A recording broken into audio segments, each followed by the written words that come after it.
어, 거룩한 주일을 잊지 아니하고 하나님께 나와 예배드리시는 우리 성도님들을 주님의 이름으로 환영하고 축복합니다. 우리 옆에 있는 분들하고 인사 나누겠습니다. 샬롬, 빛이 있으라. 오늘 말씀의 제목은 나를 크게 여기시는 하나님, 나를 크게 여기시는 하나님이라는 제목으로 함께 은혜를 나누겠습니다. 톨스토이의 그 단편 소설 가운데 사랑이 있는 곳에 신이 있다, 사랑이 있는 곳에 하나님이 있다, 뭐 그런 제목의 소설이 있습니다. 주인공은 마르틴이라고 하죠. 이따가 질문할 수도 있습니다. 마르틴이라고 하고요. 직업은 제화공입니다. 구두를 만들기도 하고 고치기도 하는 구두 수선공이기도 하죠. 그런데 그가 5년 전에 사랑하는 아내와 2명의 자식을 하늘나라로 보내죠. 얼마나 힘들었을까. 사랑하는 이들을 이별했다. 얼마나 힘들었을까. 그런데 이제 막내 아들이 하나 남았는데 그 막내 아들 하나마저도 최근에 5년 전에 이제 아내와 2명의 자식은 하늘나라로 보냈고, 최근에 근래에 마지막 자기의 유일한 희망이었던 막내 아들도 병으로 죽습니다. 그리고 나서 이 마르틴은 자기의 소원이 죽는 거예요. 하나님, 나를 데려가 주세요. 하나님을 믿지 않는 사람이었죠. 어쨌든 죽고 싶은 거죠. 살고 싶은 희망이 없는 거예요. 그래서 날마다 절망 가운데 술로 지새죠. 근데 어느 날 우연히도 그에게 성경이 주어지게 됩니다. 그래서 그때부터 성경을 읽게 되죠. 성경 속에서 하나님의 사랑을 깨닫게 되고 성경이 유일한 낙이 되었습니다. 어느 날 성경을 읽다가 그가 잠깐 낮잠을 자게 됩니다. 그 낮잠을 자는데 하나님께서 하나님의 목소리가 들립니다. 뭐라고 하느냐면은, 마르틴, 내가 내일 너를 찾아가겠다. 너는 창가를 보아라. 그 하나님의 음성을 듣고 나서 그는 내일이 되기를 기다렸고, 그 내일이 다가왔습니다. 하루 종일 창밖을 응시합니다. 그런데 아무것도 나타나지 않는 거예요.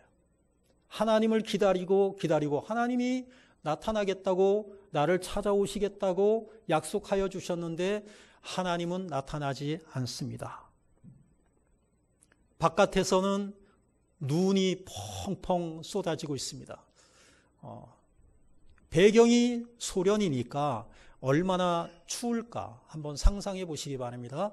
그런데 한 사람이 그 창밖에 보니까 늙은 청소부가 그 비를 맞으면서 그 추운데 손을 호호 불면서 눈을 쓸고 있는 거예요. 눈을 치우고 있는 거예요. 그래서 안 됐다 생각을 해서 그 할아버지 청소부를 초청을 하죠. 따끈하게 들어오셔서 손 좀 녹이고 가십시오. 그래서 그분이 들어와서 차를 한 잔을 이렇게 대접을 하고 보냈어요. 그분은 고맙다고 사리하고 나갔죠. 그리고 기다리는데 하나님은 나타나지 않습니다. 그런데 이번에는 한 2-3시간이 지났는데, 이번에는 아기를 아는 한 여인이 동동거리면서 거리를 헤매고 있습니다. 움직이는 것을 보니까 목적지가 있어서 집을 향해서 가는 사람은 아닌 것 같은 거예요. 그래서 그 여인이 그 어린 아기를 안고 거리를 헤매는 모습을 보면서 이 구두 수선공인 주인공 마르틴은 그 여인을 또 들어오라고 합니다. 몸 좀 녹이고 가세요. 들어오니까 차에다가 빵 한 조각 해가지고 그 다음에 추울 것 같으니까 옷을 하나 이렇게 입히고 해서 내보냅니다. 그리고 하나님이 오신다 그랬는데 왜 안 오시지? 왜 안 오시지? 날은 저물어 가는데 어둑어둑해졌는데 그때 창밖에 누가 보였느냐 하면은 한 늙은 노파와 한 어린 소년이 막 있는데 늙은 노파가 어린 소년의 멱살을 붙잡고 막 소리를 치는 거예요. 왜 그러는가 했더니 어린 소년이 이 사과 파는 이 노파에 그 사과를 하나 훔치다가 걸린 거예요. 그래서 이 마르틴이 나가서 그 소년에게 할머니에게 사과하라고, 잘못했다고 인사하라고, 그리고 나서 사과값을 내가 대신 내드리겠다고. 그리고는 집에 들어와서 하나님이 약속하셨는데 찾아오신다고 약속을 하셨는데 약속을 어기셨네 하고 그가 잠이 들죠. 근데 그 밤에 하나님이 나타나셔요. 하나님이 나타나셔서 하시는 말씀이 내가 오늘 너를 3번 찾아갔었다고. 몇 번 찾아갔었다고? 3번 갔었다고. 네가 만난 늙은 청소부, 네가 만났던 아기 안고 헤매던 여인, 그리고 노파와 소년, 그들이 바로 나였다고. 그렇게 말씀을 하시면서 웃으셔요. 미소를 지으시면서 하시는 말씀이에요. 너는 그 사람들을 대접한 것이 아니라 나를 대접한 것이라고. 마르틴이 성경을 이제 그 꿈에서 깨고 나서 이제 성경을 딱 보니까 성경이 어디에 펼쳐져 있느냐 하면은 이런 내용이 성경에 펼쳐져 있는 거예요. 내가 배고플 때에 먹을 것을 주었고 목마를 때에 마실 것을 주었으며 나그네를 따뜻하게 맞아들였고 헐벗었을 때 옷을 주었으니 내 형제 중에 보잘것없는 사람들에게 극진히 대접한 것이 바로 내게 한 것과 같은 것이니라. 자, 질문합니다. 뭐가 있는 곳에 누가 있다? 제목이 사랑이 있는 곳에 신이 있다. 정확하게 말씀을 해주세요. 사랑이 있는 곳에 신이 있다. 신은, 하나님은 사랑이 있는 곳에 함께 하신다라는 그런 제목이었습니다. 주인공의 이름이 뭡니까? 마르틴입니다. 직업은 뭡니까? 재화공입니다. 여러분들이 아주 열심히 들어주셔서 감사드립니다. 제가 이 말씀을 서두에 드리는 이유는 딴 데 초점을 맞추고 싶은 게 아니라 처음에 초점을 맞추고 싶은 거예요. 왜 하나님은 그 사랑하는 마르틴, 재화공의 가족을 다 데려가셨을까?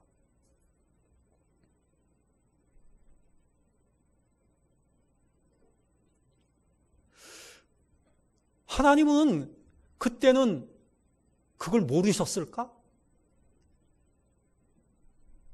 하나님은 어디에 계셨을까? 하나님은 왜 그 마르틴이라고 하는 사람, 그 5년 전에는 왜 함께 하지 않으셨지? 뭐 이런 거죠. 뭐하고 연결시키고 싶으냐 하면은 욥하고 연결시키고 싶은 거예요. 욥이 얼마나 하나님을 사랑했습니까? 욥이 얼마나 신실했습니까? 세상에 욥과 같은 사람이 없다 그러잖아요, 하나님이.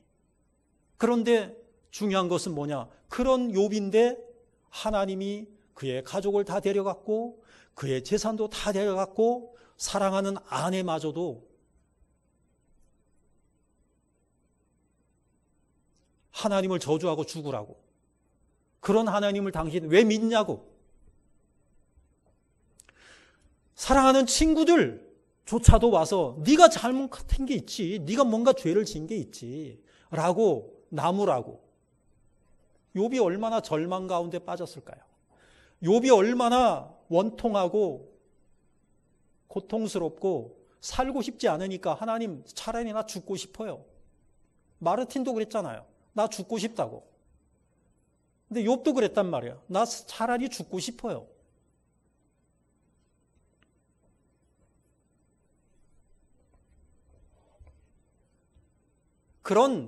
그러한 욥에게 하나님은 찾아오셔가지고 아니라고, 나는 너를 너무너무 사랑한다고.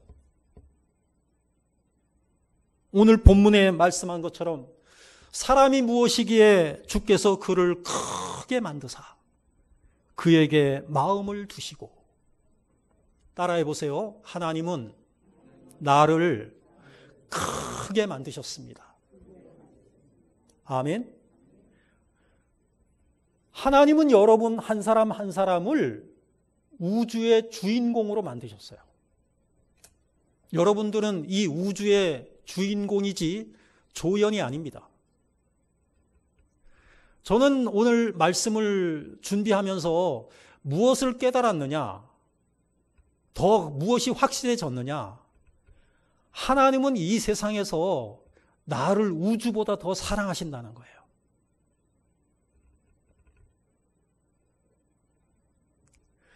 하나님은 나를 24시간 지켜보고 계신다는 거예요. 아멘? 마르틴의 입장에서 보면은 5년 전에 가족이 다 죽어요. 그런데 그때도 하나님은 마르틴을 크게 보시고 계신 거예요. 욥의 모든 재물이 다 사라지고요. 욥의 모든 가족들이 다 죽어요. 여전히 하나님은 욥을 크게 보고 계신다니까요. 그때도. 여러분들이 지금 뭔가 내가 계획한 대로 안 될 수 있잖아요. 지금 뭐 어려운 상황이잖아요. 그러다 보니까 지금 뭐가 내가 원하는 대로 풀리지 않고 힘들고 짜증나는 일들은 많이 생기고, 하나님이 나를 외면하고 계신가? 왜 나에게 기회를 안 주시고 나와 함께 하시지 않는 것은 아닌가? 라고, 그렇게 하나님이 너무 나에게 무관심한 것은 아닌가? 그렇게 생각할 수도 있다는 거죠. 그런데 그렇게 생각하지 마시라고 말씀드리고 싶은 것입니다. 내가 힘들지만, 내가 고난 가운데 있지만, 내가 하고자 하는 일들이 잘 안 풀리고 있지만 여전히 변하지 않는 진리가 있는데, 그것은 뭐냐? 따라해 보세요. 하나님은 나를 크게 만드셨습니다. 여기서 크게 만드셨다는 얘기는 뭐냐면 나를 귀한 존재로 만드셨다는 거예요. 나를 소중히 여기고 계신다는 거예요. 이 세상에서 하나님은 나 때문에 독생자의 생명을 희생시키셨어요. 여러분들이 직장에서 별 볼 일 없는 존재일 수도 있어요. 사람들이 여러분들을 인정하지 않을 수도 있어요. 하지만 세상은 여러분들을 별 볼 일 없는 존재라고 볼 수도 있지만 하나님은 그렇지 않다는 거예요. 하나님은 여러분을 주인공으로 보고 계셔요. 하나님은 여러분을 크게 보시고 계셔요. 하나님은 여러분을 지켜보시고 계신다는 거예요. 이 사실을 우리가 기억해 주시기를 바랍니다. 사람이 무엇이기에 주께서 그를 크게 만드사. 사람이 무엇이기에 이 사람에게다가 자기 이름을 집어넣었으면 참 좋겠어요. 뭐 자기 이름까지 안 집어넣더라도 나를 집어넣으세요. 나. 내가 무엇이기에, 따라해 보세요. 내가 무엇이기에 주께서 나를 크게 만드사. 하나님이 여러분 한 사람 한 사람을 크게 만드셨다는 거예요. 여러분의 인생이 있잖아요. 여러분의 인생이 있는데 하나님은 여러분을 주인공이라고 생각하시고 지켜보고 계신다는 거예요. 한순간도 여러분에게서 시선을 떼지 않으신다는 거예요. 비록 세상은 나를 하찮게 여길지라도, 비록 세상은 나를 무시할지라도, 별 볼 일 없는 존재라고 여길지라도 만군의 여호와 우리 하나님께서는 나를 크게 여기시는 줄로 믿습니다. 혹 나의 가족들이 나를 무시할 때도 있어요.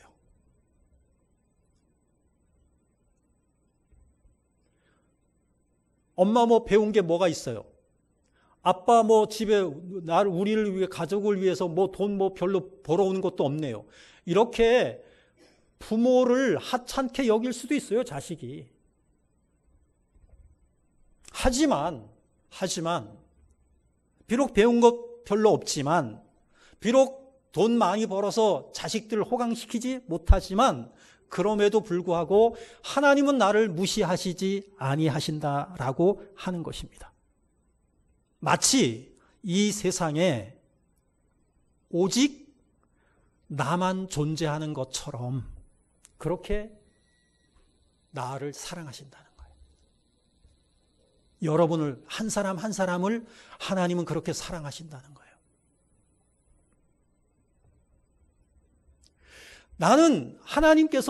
나는 다른 사람에게는 관심이 없어. 나는 너에게만 관심이 있어. 라는 그러한 존재로 하나님이 나를 지켜보고 계신다는 거예요. 그게 바로 주인공이잖아요. 여러분 인생의 주인공으로 하나님께서 세우셨다는 거예요. 이 하나님의 사랑을 여러분들이 믿고, 그리고 흔들리지 아니하는 그러한 신앙의 길을 걸어가시는 저와 여러분들이 되시기를 주님의 이름으로 축복합니다. 첫 번째, 나를 크게 여기시는 하나님. 첫 번째, 읽어요. 시작.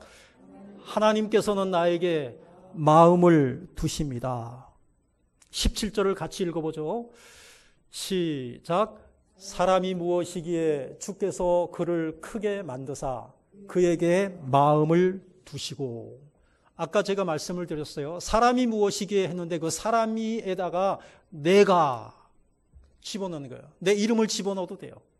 내가 무엇이기에 주께서 나를 크게 만드사 나에게 마음을 두시고. 하나님은 나를 크게 만드셨고요. 하나님은 나에게 마음을 두시고 계신다는 거예요. 따라해 보세요. 나는 하나님의 사람입니다. 하나님의 사람에게 하나님은 마음을 두시고 계시고 크게 만드셨다라는 것이지요. 사람의 마음은 어디에다가 두죠? 일반적인 사람들이 어디에다가 마음을 두고 살아가요? 여러분은 어디에다가 마음을 두십니까? 여러분 어디에다가 마음을 두세요? 많은 사람들이 자식에게다가 마음을 둡니다. 자식에게 모든 것을 빼앗기고 삽니다. 마음도 빼앗기고, 그냥 자식이라면 그냥 껍벅 죽어요. 자식이 전부야. 그런데 부모는 그렇게 생각을 해. 근데 자식은 그런가요? 자식이 좀 커보세요. 자식이 어렸을 때는 부모가 최고라고 생각을 해. 우리 부모가 제일 키도 크고 제일 훌륭하고 이 세상에 최고다 이렇게 생각을 하는데, 나이가 먹게 되면, 키가 크게 되면 자기보다 부모가 더 작다는 것도 알게 되고, 자기보다 더 못 배웠다는 것도 알게 되고, 자기보다 더 늙었다는 것도 알게 되고, 그 자식의 마음은 부모에게서 떠나가 버린단 말이죠. 어떤 사람은 어디에다가 마음을 두고 사느냐? 어떤 사람은 재물에다가 마음을 두고 살아요. 그의 삶의 목적은 돈 버는 거야. 돈밖에 없어. 그런데 그 돈이 그 사람을 그렇게 지켜주느냐? 돈이 그 사람을 떠나갑니다. 그 돈 때문에 더 고통을 겪게 되고 그 돈 때문에 불행해지는 것을 우리는 보게 되는 것입니다. 그럼 어디에다가 우리가 마음을 두어야 되느냐? 여러분, 하나님께 마음을 두시기를 바랍니다. 왜냐하면 하나님은 나에게만 마음을 두고 계신다니까요. 오늘 본문의 말씀이 하나님이 나에게만 마음을 두고 계신다니까요. 나만 지금 지켜보고 계신다니까요. 다른 거 관심 없으셔요, 하나님은. 태양에 관심이 없으시고, 하나님은 별에 관심이 없으시고, 하나님은 나 개인 한 사람에게 관심을 두고 계시는 거예요. 지켜보고 계시는 거예요. 하나님의 마음이 나로 가득 차 있어요. 그래서 내가 고통을 겪게 되면 하나님이 같이 고통을 겪으셔.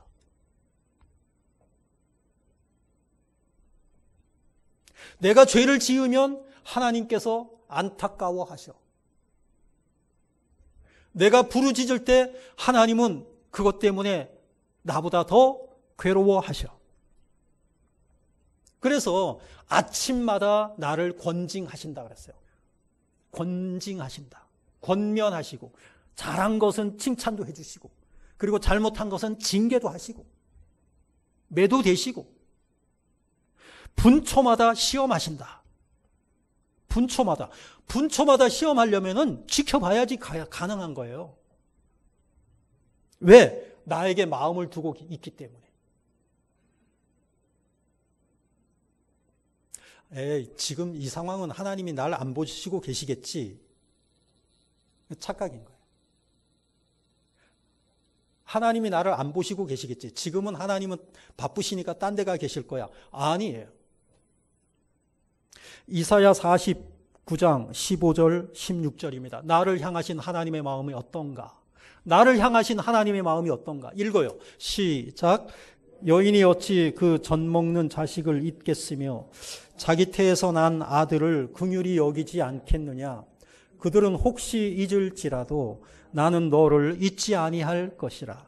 내가 너를 내 손바닥에 새겼고 너의 성벽이 항상 내 앞에 있나니. 그랬어요.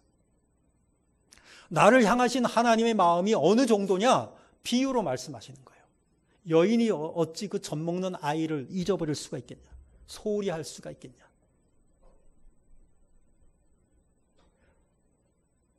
한시도 자기 젖 먹이 아이에게서 눈을 떼지 못해요. 엄마가. 설거지를 하면서도 자식이 잘 있는지 봐야 되고, 청소를 하면서도 자식이 위험한 것을 만지지 않고 있는지 지켜보고 그러잖아요. 하나님이, 나를 향하신 하나님이 그러신다는 거예요. 혹시나 좀 그 엄마가, 젖먹이 엄마가 좀 악한 사람일 수도 있잖아요. 뭐 그러지 않은 엄마도 있을 수 있겠지. 그렇지만 그들은 혹시 잊을지라도 나는 너를 잊지 아니할 것이라. 내가 너를 손바닥에 새겼고 하나님의 손바닥에 내 이름을 새기셨대. 하나님의 손바닥에 여러분의 이름이 있다는 거예요. 새겨져 있다는 거예요. 그리고 너의 성벽이 항상 내 앞에 있나니. 너의 성벽이 뭐예요? 성벽이 뭐예요? 예루살렘이 있어요. 예루살렘 마을이 있어요. 예루살렘 성이 있으면은요, 그 둘레가 성벽으로 둘러싸여 있어요. 왜 둘러싸여 있어요? 외적의 침입에서 예루살렘 성을 보호하기 위한 성벽입니다. 그러니까 예루살렘을 함락시키려면 성벽을 허물어야 돼. 허물지 않고서는 안 돼. 근데 그 성벽이 튼튼해. 그러면 뭐냐 하면은 요새야. 그 너의 성벽이 항상 내 앞에 있다 그랬어요. 너의 성벽이 항상 내 앞에 있어. 이 말은 뭐냐면은 하나님이 나의 성벽이 되어 주시고 있다는 거예요. 아멘. 나를 성벽처럼 하나님이 이렇게 둘러싸시고 보호하고 계신다는 거예요. 지키시고 계신다는 거예요. 이사야 43장 1절을 한번 읽어볼까요? 자, 시작. 야곱아, 너를 창조하신 여호와께서 지금 말씀하시느니라. 이스라엘아, 너를 지으신 이가 말씀하시느니라. 너는 두려워하지 말라. 내가 너를 구속하였고 내가 너를 지명하여 불렀나니 너는 내 것이라. 아멘. 그 야곱아, 이스라엘아, 이게 바로 나야, 나. 여러분 이름을 집어넣으면 돼요, 거기다가. 하나님께서 택하신 하나님의 자녀면은 야곱이고요, 이스라엘이야. 그런데 너를 지으신 이가 말씀하신다. 너는 두려워하지 말라. 내가 너를 구속하였고 너를 지명하여 불렀나니 너는 내 것이라. 그렇게 말씀하고 있어요. 나를 구속해 하셨대. 나를 값주고 사셨대. 목숨값으로 나를 구하셨대. 이제는 너는 내 거야. 왜? 값을 지불했으니까. 우리는 하나님의 소유예요. 하나님께서 나를 얼마나 소중히 여기시는지 몰라요. 독생자와 바꾸신 거니까 얼마나 사랑하시는 거예요.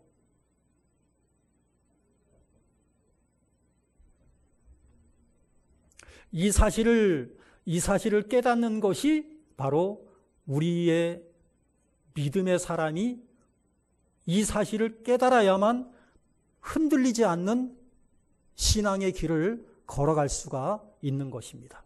그 다음에 두 번째입니다. 나를 크게 만드신 주님. 자, 읽어요. 시작.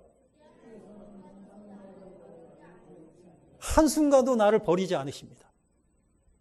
한순간도, 찰나도, 눈 깜빡거릴 그 시간조차도 하나님은 나에게서 눈을 떼시지 아니하신다. 오늘 본문에서는 뭐라고 말씀하고 있을까요? 19절을 읽어요. 시작. 주께서 내게서 눈을 돌이키지 아니하시며 내가 침을 삼킬 동안도 나를 놓지 아니하시기를 어느 때까지 하시리이까. 눈을 돌이키지 않으신대. 그러니까 나를 계속 지켜보고 계신다는 거예요. 내가 침을 삼킬 동안도 나를 놓지 아니하신다. 침을 삼키는 순간, 침을 삼키는 순간이 우리식으로 말하면 눈 깜짝할 시간. 침을 삼킬 시간이 뭐냐면 침 삼켜보세요. 꼴깍 요거잖아요. 눈 깜빡거리니까 깜빡 요 시간도 안 놓친다는 거예요. 하나님이 나를 지켜보고 계시고 나를 붙잡고 놓지 아니하시고 그렇게까지 하나님이 나를 버리지 아니하신다라고 하는 것입니다. 어린아이를 기르는 부모는 잠시 동안이라도 아이에게서 눈을 뗄 때가 있잖아요. 아기를 돌보는 엄마는 잠시라도 눈을 뗄 때가 있는데 잠잘 때 이거 잠자니까 좀 뗄 때 있잖아요. 잘 놀고 있을 때는 또 엄마가 그 틈을 타서 다른 일을 할 수도 있잖아요. 그런데 하나님은 그렇지 않으신다. 하나님은 그렇지 않으시다.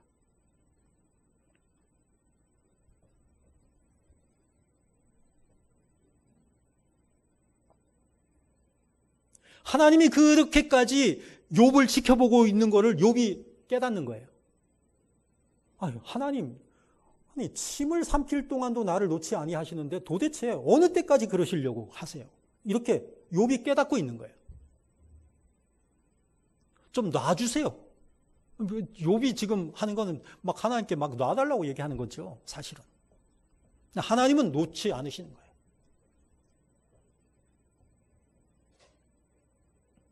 욥이 말하는 거예요. 20절에서 이렇게 말합니다. 내가 범죄하였던들 주께 무슨 해가 되오리이까? 어찌하여 나를 당신의 관역으로 삼으셔서 내게 무거운 짐이 되게 하셨나이까?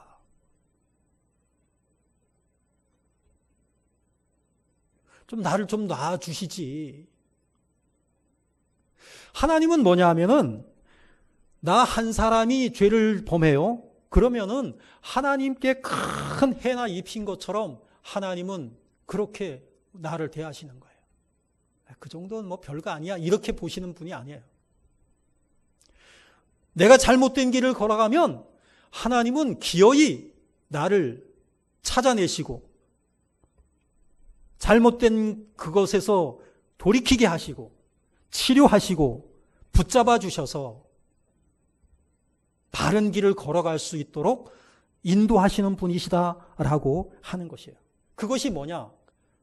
욥은 지금 막 하나님께 항의하는 게 간섭이라고 생각하는 거야. 하나님이 나를 그렇게까지 하시는 게 간섭이라고 생각하는 거야. 근데 그게 간섭이 아니라 하나님의 뭐예요? 사랑이라는 거예요.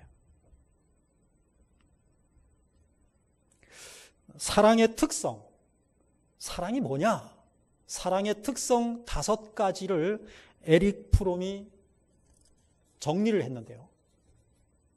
사랑이 뭐냐? 사랑은 첫 번째가 뭐냐면 관심이다 그랬어요. 사랑이 관심이야. 하나님은 우리를 너무너무 관심을 가지고 지켜보고 계시는 거예요. 두 번째는 뭐냐면 사랑은 책임감이다 그랬어요. 하나님은 나의 인생에 대해서 책임감을 가지고 나를 인도하시고 계시는 분이에요. 부모가 자식을 사랑하잖아요. 자식이 잘 되기를 바라잖아요. 왜? 그게 부모가 그 책임감을 가지고 있는 거예요. 부모가 잘못되면, 자식이 잘못되면 부모는 뭐라고 해? 내가 잘못했다 그러잖아.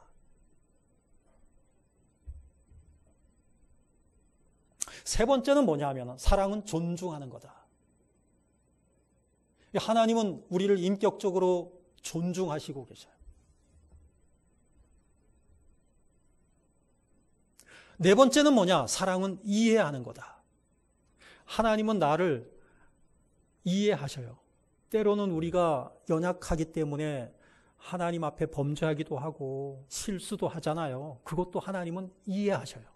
그래서 하나님이 원하시는 것은 뭐냐면은 우리가 잘못한 것에 대한 징계가 우선이 아니라 잘못한 것에 대해서 깨닫고 하나님 앞에 회개하고 돌아오는 것을 원하셔요. 그러면 용서하시는 거죠. 그 다음에 마지막 사랑의 특성, 마지막 5번째가 뭐냐 하면은 사랑은 아낌없이 주는 것이다. 우리를 위해서 아낌없이 주신 분, 독생자까지도 주신 분이 하나님이셔요. 하나님의 사랑이 이런 사랑인 거죠. 나에게 대해서 무한한 관심을 가지고 계셔요. 여러분 지켜보고 계신다니까요. 여러분의 인생에 대해서 하나님이 책임감을 가지고 계셔요. 그리고 여러분을 존중해 주셔요. 때로는 실수하는 것도 있고 잘못하는 것도 있고 옆길로 새 나가는 것도 있지만 하나님은 이해해 주셔요. 그리고 우리를 위해서 아낌없이 주시고자 하시는 분이 하나님이셔요. 그 하나님의 사랑을 깨닫는 이 시간 되시기를 주님의 이름으로 축복합니다. 그 다음에 세 번째입니다.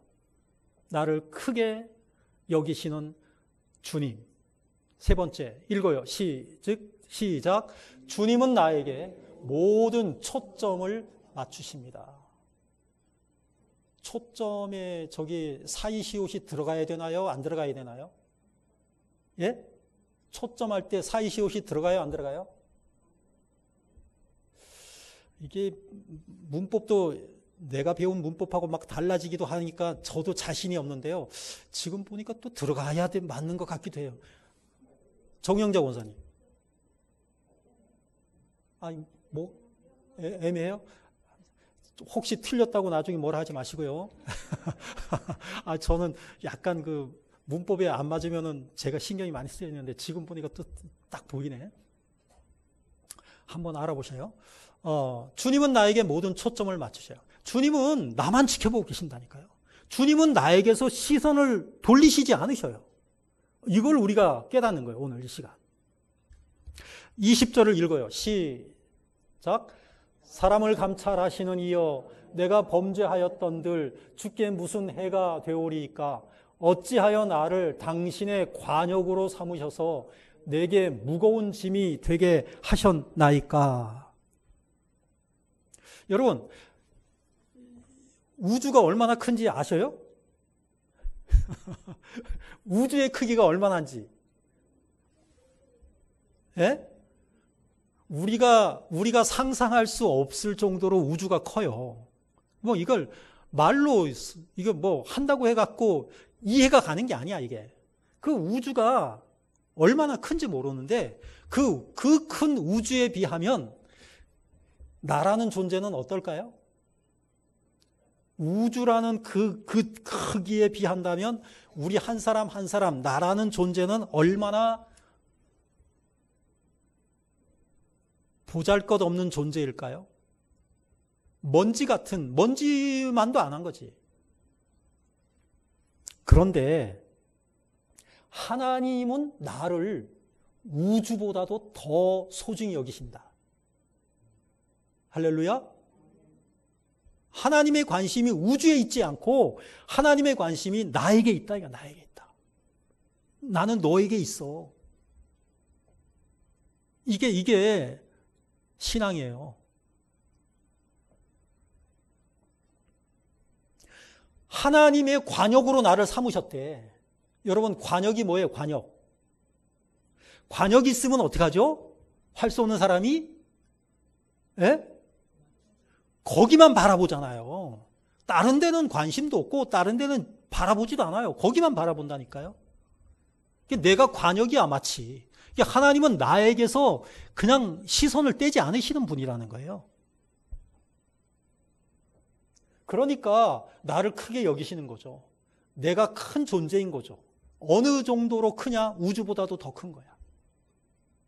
그러니까 내가 우주야. 하나님에게는 내가 우주야. 어머니에게는 그 갓난 아기가 우주야.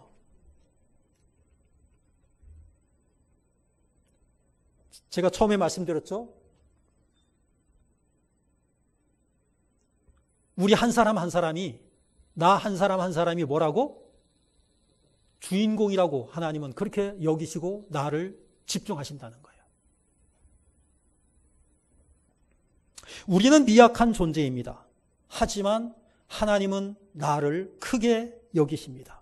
그래서 내 기도에 귀를 기울이시고 내 기도에 응답해 주시고 내가 잘못하면은 하나님이 저 녀석이 잘못했나 안 했나 그것이 아니라 내가 잘못한 것 정확하게 하나님이 보시고 죄를 벌하시고 마치 다른 사람은 나보다 더 잘못한 것 같은데 왜 나만 하나님 매를 대세요? 우리가 그렇게 얘기할 때도 있어요. 하나님은 다른 사람에게 관심 없어. 나에게만 관심이 있어.